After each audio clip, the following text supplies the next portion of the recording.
Olá, tudo bem? Seja bem-vindo ao canal Meu Momento com Deus, onde durante todo um trimestre nós estamos estudando o livro de Salmos. Nesse estudo guiado, onde nós nos encontramos já na quinta semana, nós temos descobertos e aprendido grandes coisas a respeito do nosso Deus. E você é meu convidado a, junto comigo, a gente procurar e receber as bênçãos que Papai do Céu tem reservadas para cada um de nós. Nessa ocasião, eu quero te convidar a fechar teus olhos para nós fazermos uma oração ao nosso Deus. Oremos então? Senhor Deus que estás nos céus, obrigado pela oportunidade de se aprofundar nesse estudo tão importante. Nessa ocasião, nós queremos pedir a tua santa presença para que ilumine o nosso pensar, a nossa mente, para assim nós termos as impressões corretas a respeito de ti e a respeito da forma como o Senhor age. Perdoa os nossos pecados.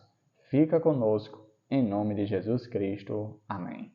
Pois muito bem, no dia de hoje, quarta-feira, temos o tema Falhou a sua promessa para sempre? Esse é um tipo de pergunta que já vale a nossa reflexão. Muitas vezes nós fazemos esse tipo de questionamento quando estamos vivenciando alguma situação difícil da vida. Talvez um momento de perca, um momento devastador, em que a gente chega a questionar Deus e faça, por exemplo, algumas perguntas como: onde está o Senhor? Por que o Senhor permitiu isso? Por que o Senhor deixou isso acontecer? São exemplos de perguntas que em momentos de grandes tristezas e grandes lamentações a gente faz a Deus. O salmo apresentado no dia de hoje foi o Salmo 77, onde os primeiros versículos ele dá a entender a situação complexa e difícil a qual ele está passando. A gente percebe que são de fato momentos muito agoniantes. Eu vou ler alguns versos para você ter a dimensão do que esse salmista estava passando.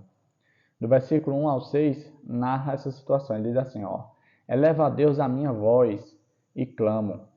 Eleva a Deus a minha voz para que Ele me atenda. No dia da minha angústia, procuro o Senhor. Erguem-se as minhas mãos durante a noite e não se cansam. A minha alma recusa consolar-se. Lembro-me de Deus e passo a gemer. Medito e me desfalece o espírito. Não me deixes pregar os olhos. Tão perturbado estou, que nem posso falar. Penso nos dias de outrora. Trago à lembrança os anos do passado, os tempos. De noite, indago o meu íntimo, e o meu espírito perscruta. Olha a situação a que ele se encontra. Ele clama a Deus. O interessante é que o Salmo ele dá uma ênfase nesse clamor, porque ele repete 2 vezes que o salmista clamou a Deus, buscou a Deus. E é como se ele não tivesse nenhuma resposta, por mais que ele estivesse clamando. E uma coisa interessante é que por conta dessa situação, ele passa a viver algumas coisas, como por exemplo, ele passa a ter insônia. Olha, não tem nada pior do que ficar sem dormir, sem conseguir pregar os olhos. Interessante que situações como essas já se repetiram na vida de outros personagens. O estudo guiado de hoje até trouxe menção a eles. Um deles foi o rei Faraó, né, quando teve um sonho e ali José o interpretou. O outro rei foi o rei Nabucodonosor, que Daniel também interpretou. Todos eles, após os sonhos, ficaram impressionados e não conseguiram mais dormir, até que se cumprisse o propósito de Deus. E nessa situação aqui, o salmista é levado à mesma coisa. Davi, por que ele precisava ficar sem dormir? Exatamente para lembrar de quem era Deus. Porque muitas vezes Deus se revela até mesmo no silêncio. Chegamos à conclusão, em momentos de dificuldade, que Deus está distante, que Deus está longe, que Deus não está atento à nossa situação. E aí, o salmista experienciando esse tipo de situação, questionando, procurando a Deus, não aceitando ser consolado por ninguém a não ser por Deus, ele fica nesse estado de insônia e perceba que logo após isso ele começa a pensar e refletir nos feitos de Deus no passado. E quando ele reflete nos prodígios, nas maravilhas que Deus operou no passado, isso traz para ele alívio, isso traz para ele paz, porque ele se lembra quem é o Senhor da vida dele. Num contexto mais à frente, ele até faz um questionamento: que Deus se compara ao meu Deus? Será que existe um Deus na terra que se compare ao Deus de Israel? Muito bonita essa parte. Um outro ponto que é bastante comum para nós é o momento em que ele faz vários questionamentos. Eu até separei aqui para poder refletir com você. Ele diz assim, ó, no versículo 7 ao 9, é a parte dos questionamentos. Ele diz: rejeita o Senhor para sempre? Acaso não torna a ser propício? Cessou perpetuamente a sua graça? Caducou a sua promessa para todas as gerações? Esqueceu-se Deus de ser benigno? Ou, na sua ira, terá ele reprimido as suas misericórdias? Interessante, porque isso até nos deixa um pouco confortáveis.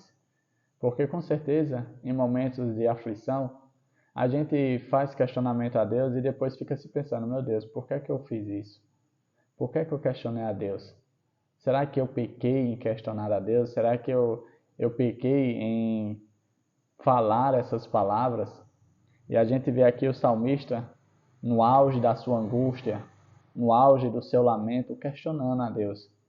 Na verdade, ele estava conversando e desabafando com Deus. E isso demonstra um relacionamento muito íntimo com o próprio Criador. Algo que talvez nós estejamos precisando nos dias de hoje.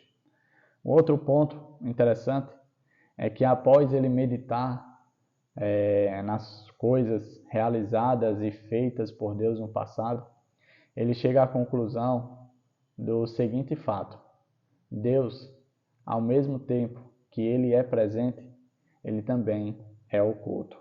O salmo que fala a respeito disso, que eu separei aqui, é exatamente esse aqui, ó. O versículo 19, que diz exatamente assim: pelo mar foi o teu caminho, as tuas veredas pelas grandes águas, e não se descobrem os teus vestígios. Em outras palavras, Deus, ao mesmo tempo que ele se demonstrou presente, isso na questão de ele estar relembrando os feitos de Deus no passado, ele também pode aparentar, vamos dizer assim, estar oculto, né? E em todas essas situações, a gente tem que, vamos dizer assim, saber lidar, pois é dessa forma que Deus demonstra a sua soberania. Aparentemente, aos nossos olhos mortais e finitos, a gente pode chegar à conclusão de que Deus está distante, que Deus não está presente, não está próximo. Mas sabe, isso é apenas uma maneira finita da gente enxergar as coisas. Na soberania de Deus, ele pode sim estar perto, mas fazendo de acordo com o querer dele. E mesmo assim, eu e você precisamos ter fé e confiança de que ele é um Deus perto, um Deus próximo e que os seus propósitos irão se cumprir. Pois muito bem, chegamos ao fim do nosso estudo guiado e o desafio e a lição que fica para mim e para você hoje é aprender com esse contexto. É interessante que o estudo guiado fez aqui uma espécie de pergunta para a nossa reflexão. Diz assim: pense em tempos passados em que o Senhor trabalhou em sua vida. Como isso pode ajudá-lo a lidar com as lutas do presente? Talvez hoje você esteja passando por um momento de dificuldade, um momento de dor, um momento de aflição. E nesse momento, o que esse Salmo 77 quer nos ensinar é exatamente exercermos a nossa habilidade de pensar e refletir nas coisas poderosas, nas coisas milagrosas e inimagináveis que Deus já fez por cada um de nós. Pense naquilo que Ele já operou na sua vida. Com certeza, ao refletir nesses pensamentos, no poder de Deus, você vai encontrar aquilo que você tanto está buscando no presente, que é a paz, a segurança e a certeza de que Deus vai estar com você mesmo nos piores dias da sua vida. Tá bom? Papai do céu te abençoe no dia de hoje. Volta amanhã para nós continuarmos o nosso estudo guiado sobre o livro de Salmos. Livro esse que tem tanto a nos ensinar. E como já estamos na quinta semana, nós temos visto muitas coisas boas, muitas bênçãos do nosso Todo-Poderoso Deus. Fica com Deus. Até a próxima. Tchau, tchau.